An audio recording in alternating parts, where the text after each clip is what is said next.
남녀를 가리기 전에 누구나 인간들은 자기가 속해 있는 집단, 그쪽의 부당함을 좀 더 크게 느끼는 그런 심리가 있죠. 그쵸? 내가 이익을 보는 것에 대해서는 인식을 잘 못해요. 왜냐면 그게 당연하니까. 그냥 당연하게 누려보던 것들이니까. 근데 내가 부당한 걸 당하면 사실 그건 억울하잖아요. 부당함을 당하는 건 억울하기 때문에 내가 부당하게 당한 것들을 좀 더 크게 기억을 하는 거죠. 요즘에 그 성별 싸움 막 되게 붙었잖아요. 남자분들 입장에서는 남자가 핍박받는다, 역차별 당한다 이렇게 생각하는 거고, 여자들 입장에서는 여자가 핍박당하고 차별받는다 이렇게 생각하는 거고. 근데 사실 성별로 사람을 가르는 게 저는 좀 이해는 안 돼요. 왜 가르죠? 성별로. 똑같이 인간인데 성별 싸움을 하는 이유를 사실 잘 모르겠어. 그냥 손잡고 살면 돼요. 아, 그런가요? 다 같이. 근데 이거 성별 싸움이 최근 몇 년 사이에 심해졌잖아요. 옛날에는 이렇지 않았잖아.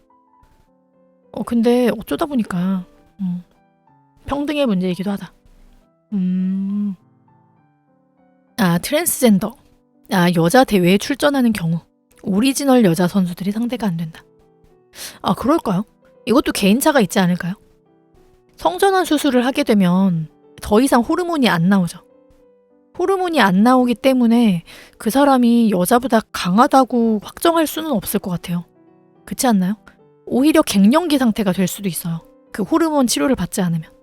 일단은 남자였던 거니까 그 사람이 언제 수술을 했느냐에 따라서 근육량 같은 게 좀 더 많을 수는 있겠죠? 그쵸? 그리고 아무래도 운동선수 할 정도면 일반인들과는 또 다르긴 하겠죠? 정치 같은 주제다? 젠더 갈등? 그럴까요? 다 같이 평화로워지는 그런 날이 하루빨리 오진 않을까요? 기초 근육량이 다르다. 아무래도 그런 것도 있겠죠. 그리고 그 신체적인 차이가 조금 있죠. 뭐 예를 들면 손발이 좀 더 크고 막 이런 게 있잖아요. 그 손이 엄청 크잖아요. 남자분들이 실제로. 그렇다 보니까 쉽게는 악력 같은 거 차이도 살짝 있겠고. 하지만 극복은 가능하다. 근데 진짜 가장 중요한 점은 어떻게 보면 오히려 도핑으로 걸려야 되는 거 아닐까? 아닌가? 그러면 차별이 되나요? 트랜스젠더 분들은 호르몬 치료를 받지 않으면 갱년기 증상이잖아요. 오히려 그 사람이 20대인데 몸은 60대와 같은 상태일 수도 있는 거예요.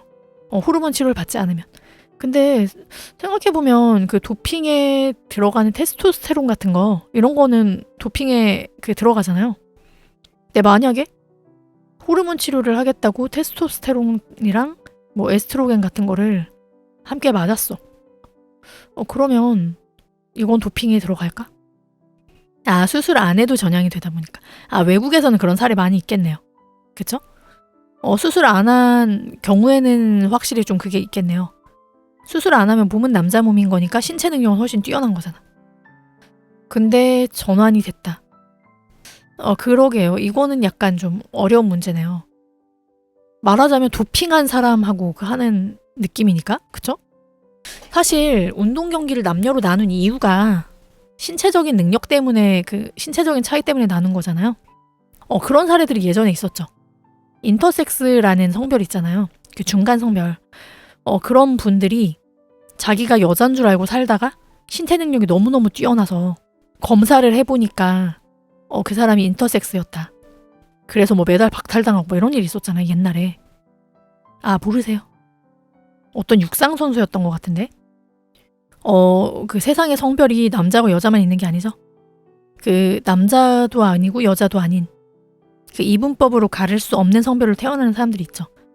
그거를 성별로 인정하는 사람들도 있지만 그냥 장애다라고 얘기하는 사람들도 있고. 그런데 그래서 좀 논란이 많은데 어쨌든 그렇게 적은 수는 아니라고 하더라고요. 들어본 단어다. 한국말로는 간성이라고 하죠. 간성. 어쨌든 한국에도 많대요. 한국에도 이런 사람 많이 있고요. 저도 이런 분 실제로 본 적 있어요. 근데 대부분 처음에 태어났을 때 그냥 어느 한 성별로 출생신고를 해야 하잖아요. 그래서 그냥 대충 한대요. 내 성별이 전투 헬리콥터다 같은 이야기라고요? 그거랑은 또 다르죠. 간성 같은 경우에는 태어날 때부터 여자라고 하기도 애매하고 남자라고 하기에도 애매한 이런 상태로 태어나는 거예요. 예를 들면 겉보기에는 여자에 가까운데 이제 사춘기가 되면 갑자기 수염이 나고 막 이런 경우도 있고, 겉보기에는 남자에 가까워서 남자로 출생신고를 했는데 갑자기 가슴이 막 나온다거나 2차 성징이 일어날 때 막 이런 사례들도 있고 하니까 한쪽 성별로 말하기에는 애매한 이런 성별인 사람인 거죠. 그러니까 그 운동선수도 여자인 줄 알고 살아왔는데 알고 보니까 자기가 이런 간성이었던 거죠. 그래서 테스토스테론 수치가 엄청 높은 거예요. 그 검사를 했더니.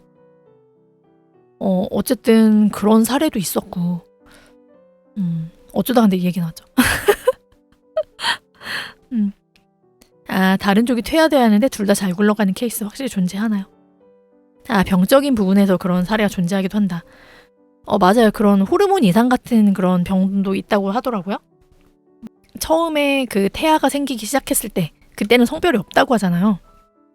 성별이 없다기보다는 그 성별의 특징이 나타나지 않는다고 하죠. 근데 처음에는 여자 상태에서 남자아이는 그 남자의 성별적인 특성 같은 게 이제 조금씩 만들어진다고 그런 얘기가 있잖아요. 근데 이제 그 과정에서 문제가 생겨서 나오는 게 간성인데, 그런 사람들도 있잖아요. 그 남녀 이분법으로 할 수가 없으니까. 근데 그거 좀 어려운 문제긴 하네요. 근데 스포츠 경기에서는 그 사람의 성별 정체성보다는 신체적인 성별을 좀 중시해야 하지 않을까? 왜냐면 나눈 이유가 있잖아요. 여자부와 남자부를 나눈 이유가 나는 여자니까 여자줄에 설 거야 이런 느낌이 아니고 그냥 그거잖아요.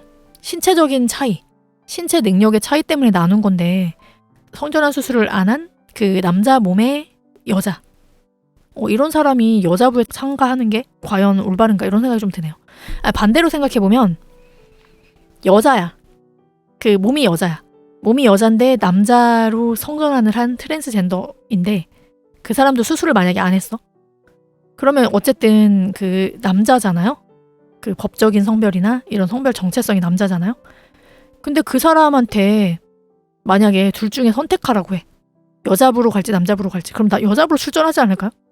그런 사람들도 나는 나의 성별 정체성이 중요하니까 남자부에 출전할 거야 이럴 것 같지는 않은데, 남자부에 출전했다가 꼴찌할 텐데 그 사람한테 선택하라고 하면 그 유리한 여자부로 갈 거 아니에요. 그것처럼 남자의 몸인데 여자인 사람도 그냥 유리하니까 여자부로 가고 싶겠지만 그 신체적인 차이에 따라서 그 남자부에 가서 경기를 해라 이게 맞을 수도 있지 않을까 이런 생각도 살짝 드네요. 법적으로 남자인데 여자 쪽으로 가면 좀 그렇다. 그러니까 이제 그 올림픽의 기준을 정해야 하는 거죠. 그 올림픽 경기나 스포츠 경기 같은 데서 그 각자의 규칙이 있잖아요. 그래서 그 올림픽 규칙을 그냥 그렇게 정하는 거예요. 테스토스테론 수치가 몇 이상인 사람은 남자부. 막 이런 식? 어때요? 이거 그 검사하는 게 어려울까? 검사하는데 돈이 많이 들까? 그거면 간단하지 않나요? 그래서 진짜 순수한 남자인데 그 사람이 테스토스테론 수치가 낮아. 그러면 여자부 갈 수 있는 거야.